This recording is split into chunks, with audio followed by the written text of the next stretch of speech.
La France a-t-elle oublié l'importance du vote ? On est à 48 heures de ce second tour. Et je rappelle que ce sont les dernières heures durant lesquelles on a le droit de parler de ces élections municipales, puisque à partir de ce soir minuit, motus et bouche cousue, c'est le silence électoral et les médias n'auront plus le droit de parler des élections et des enjeux. Dimanche, on pourra parler de la participation, mais il faudra ensuite attendre les premiers résultats. On est en direct avec Jean. Merci d'être avec nous, cher Jean. Je rappelle ce chiffre qui est le plus important, 57,17. C'est la participation au premier tour la semaine dernière. Hors crise sanitaire, jamais une élection municipale n'avait attiré si peu de monde. Et tout reste à faire dans plus de 1500 communes de France. Donc c'est très important ce qui va se passer dimanche. Et on a tendance en France à oublier l'importance de l'élection, la chance qu'on a d'être libre d'aller voter. Jean est en direct avec nous. Bonjour Jean. Bonjour. Est-ce que vous êtes aussi motivé que moi ce matin ? Tout à fait, très motivé, absolument. Vous nous appelez d'où ? De Gironde. Et vous allez voter dimanche ? Ou vous avez déjà votre maire ? Nous avons déjà notre maire. Ah, bah alors c'est bien parce que vous allez pouvoir nous donner un peu la couleur à l'échelle nationale. Déjà, première question que je me pose, mais moi depuis dimanche dernier, est-ce que vous avez la sensation que on a pris à bras-le-corps ces élections municipales et on est conscient, je parle de la société, médias compris, conscient de l'importance de ces élections municipales ? Est-ce que ça a été suffisamment traité selon vous ? Alors, ça a été traité. Malheureusement, l'actualité internationale est venue s'en mêler. Il y a eu un fait, évidemment, à Lyon qui a bouleversé un petit peu tout ça. Mais effectivement, tout ça a été un petit peu chamboulé. Peut-être qu'on en aurait parlé davantage et ça aurait été peut-être un petit peu plus approfondi. Voilà, donc ça a mélangé un peu trop de choses. Il y a aussi les élections présidentielles qui arrivent, bon, ça se mêle un petit peu dessus, mais bon, grosso modo, on parle quand même des choses qui se passent localement, quoi. Et pourquoi vous avez pris votre téléphone pour nous appeler là ce matin ? C'est quoi quand je vous dis élection municipale, qu'est-ce qui vous a le plus marqué ? Qu'est-ce qui a fait que vous avez décidé d'appeler les 01 80 20 39 21 ? Bon, mais moi, si vous voulez... Mon point principal, c'est qu'il y a un focus évidemment sur LFI. Depuis quelques jours, on tape beaucoup sur le Parti Socialiste, un petit peu trop à mon goût. Pourquoi un petit peu trop ? Pas à votre goût ? J'ai écouté l'ancien président de la République, François Hollande. C'est très intéressant, ça tangue du côté du PS. Et il reste encore quelques courageux. François Hollande, il dit « Je regrette » qu'il n'y ait pas eu de parole claire du côté du PS. Alors, si vous aimez aller à la soupe, effectivement, peut-être que ça peut déranger certains. La réalité, c'est que vous avez aujourd'hui des alliances qui sont contre la volonté des Français, puisque c'est intéressant que vous parliez des alliances entre LFI et le PS. J'ai vu ce sondage publié aujourd'hui dans les colonnes du Figaro. 71% des Français refusent de voter pour une liste d'alliances LFI-PS. Après, vous en faites ce que vous voulez, hein, bien sûr, Jean. Oui, bon, mais c'est un sondage. Bon, ah bah oui, c'est un sondage, on peut le contester. Bon, tout à fait, mais bon, personne ne mentionne plus trop que Éric Ciotti, lui, un grand opportuniste, il y a 2 ans, il est allé directement vers le RN. Mais quel est le rapport avec Éric Ciotti ? Vous me parlez du Parti Socialiste et effectivement. Encore une fois, c'est la volonté des Français. C'est très intéressant. C'est la presse qui en parle. On ne pose pas beaucoup de questions au niveau du Rassemblement national. On ne pose pas de questions bien précises. Ils ont mis des grosses pantoufles et ils avancent à pas feutrer. Et pourtant, il y a beaucoup de questions que l'on aurait pu poser à leurs candidats. Vous avez l'impression que les médias traitent correctement le Rassemblement national ? Quand vous écoutez France Inter ou le service public, vous avez l'impression que le Rassemblement national est traité comme un parti comme tous les autres ? Qu'il y a un traitement de faveur pour le RN, cher Jean. Bon, mais moi je trouve que ce soit sur RMC, tout ça, j'ai entendu les interviews que l'on a faites de Marine Le Pen et de Jordan Bardella, c'est très sympa, quoi. Bon, On les embête pas beaucoup. Par contre, s'il y a quelqu'un, que ce soit socialiste ou LFI, tout de suite, on leur saute dessus. Moi, je vous dis la parole. De toute façon, la boussole de cette émission, c'était la parole, elle est libre et c'est intéressant d'avoir votre regard, cher Jean. Vous me parlez d'Éric Ciotti. Je constate qu'Éric Ciotti, aujourd'hui, il est en passe de remporter les élections municipales à Nice, qu'il est, c'est encore très, ça peut se jouer à rien. Il faut être très prudent. Je constate qu'Éric Ciotti a fait le premier pas que les sympathisants de droite veulent depuis des années. Et ce qu'il a fait à l'échelle nationale a très certainement aussi des répercussions à l'échelle locale. Que ça vous dérange parce que vous, Jean, et beaucoup de Français, soient plutôt d'une tendance à gauche, et c'est tout à fait votre droit, ça s'entend. Mais c'est intéressant de voir, c'est une sorte d'écran de fumée. Vous me parlez des alliances PS et LFI, et vous allez plutôt me parler d'Éric Ciotti, qui pour le coup a entendu la voix des électeurs de droite qui aspirent, pour la majorité d'entre eux, à ce qu'il y ait une sorte d'union, d'alliance des droites, puisqu'il n'y a pas une feuille de papier qui sépare Jordan, sur les questions régaliennes, Jordan Bardella, allez, je vais mettre Sarah Knafo, je vais mettre David Lisnard, et que ce qui les différencie en revanche de manière très importante, c'est les questions économiques.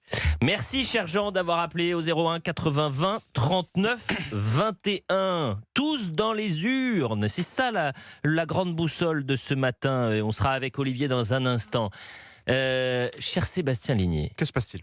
Que se passe-t-il ? À quel point ces élections sont essentielles ? Pourquoi les Français se sont détournés des urnes et se détournent finalement de ce cœur qui est notre démocratie, c'est le vote ? Parce qu'on a expliqué depuis quelques années que l'impuissance politique touchait toutes les strates de la société et que même les maires finalement n'avaient plus de pouvoir et qu'un maire n'avait plus autorité sur la sécurité, sur la santé, sur le pouvoir d'achat, etc. Et je pense que c'est faux. Et je pense au contraire que les maires sont peut-être les derniers à pouvoir concrètement changer la vie des gens. En effet, beaucoup de Français, et à raison je pense, se détournent de la politique nationale. Parce qu'ils ont l'impression que c'est tous les mêmes, tous pourris, les promesses ne sont jamais tenues, etc. On ne voit jamais les résultats concrets sur le terrain.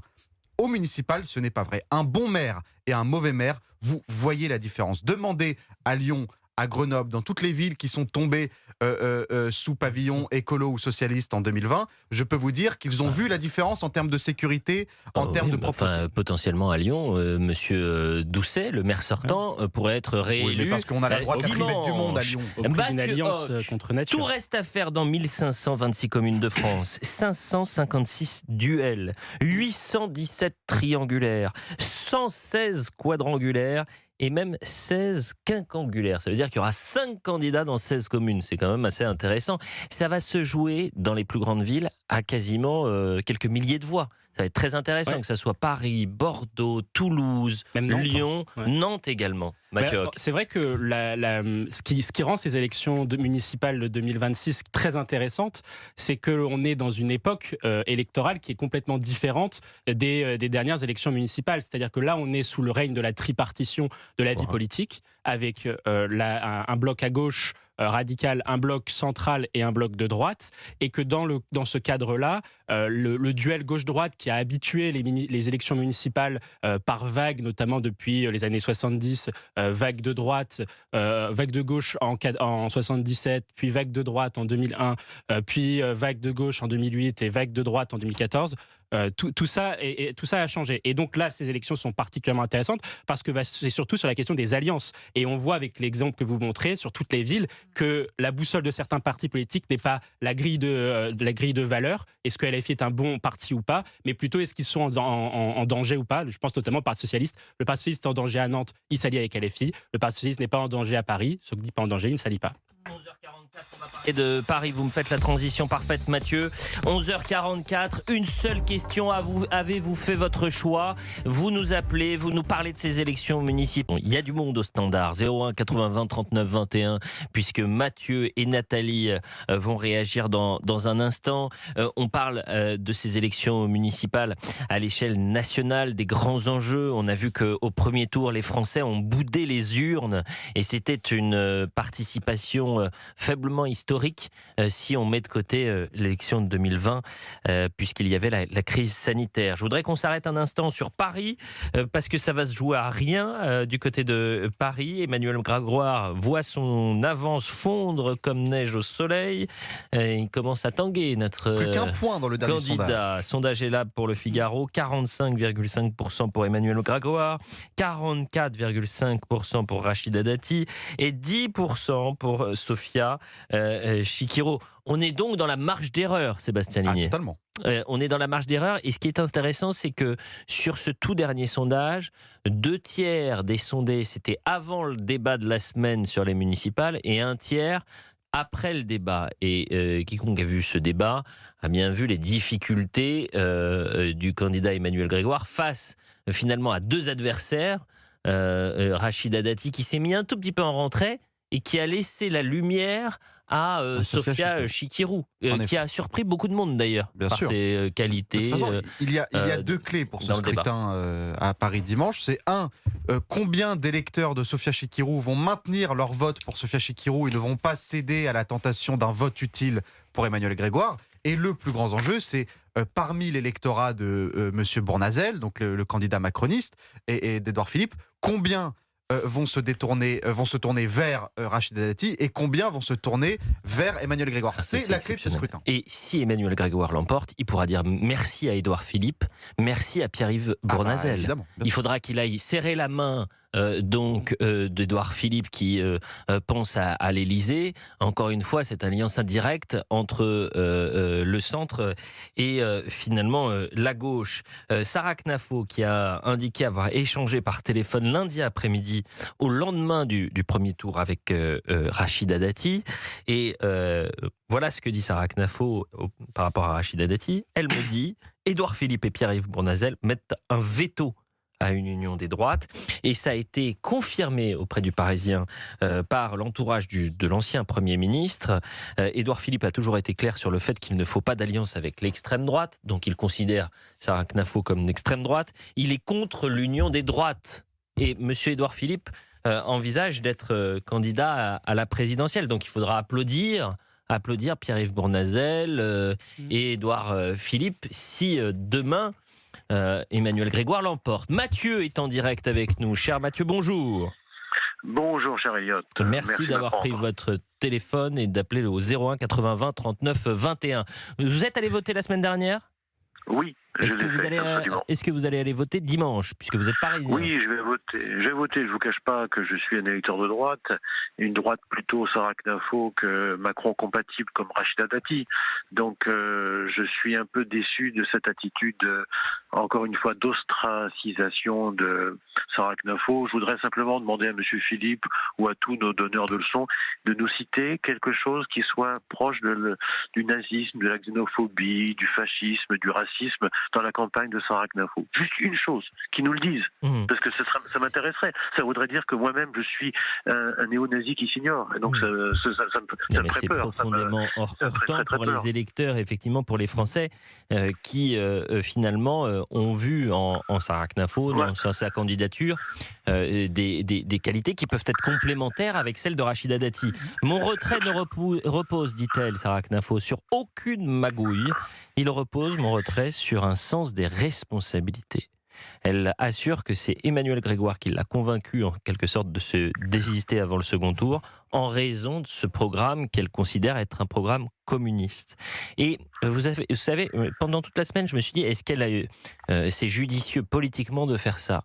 Le temps lui donnera peut-être raison à Sarah Knafo, parce que les électeurs de droite auront vu dans ce désistement une volonté et un nouveau pas d'une alliance, d'une fusion des idées qui sont plus à droite pour le bien finalement d'une ville. Et sur le long terme, c'est quelque chose qui ne sera peut-être pas oublié, Georges Fenech. Non, il est certain que Sarah Knafo a pris date par cette décision responsable, courageuse, sans calcul de boutique ou d'arrière-boutique. Elle décide de se retirer pour laisser sa chance à l'alternance. Ce que je comprends moins bien, c'est quand même le retrait de Pierre-Yves Bournazel. Pourquoi se retire-t-il personnellement de la liste ? Même s'il fusionne avec Rachida Dati. Parce qu'il rêvait d'être maire de Paris, sauf qu'il était tout seul à rêver d'être maire de Paris. Pierre-Yves Bournazel, il peut faire porte-maillot jusqu'à Porte-Dorée, personne ne dit M. Bournazel. La réponse, c'est Sébastien qui vient la donner. Il ne cautionne pas cette alliance. Donc c'est un cadeau, c'est une demi, enfin je sais pas comment on pourrait la qualifier. C'est du bout des lèvres, c'est de la pointe des pieds. C'est ça que je regrette. Il aurait dû avoir un élan, une déclaration publique à côté de Rachida Dati. Nous apportons notre soutien. Elle a dit bon, puisque Édouard Philippe l'a demandé, en fait c'est ça.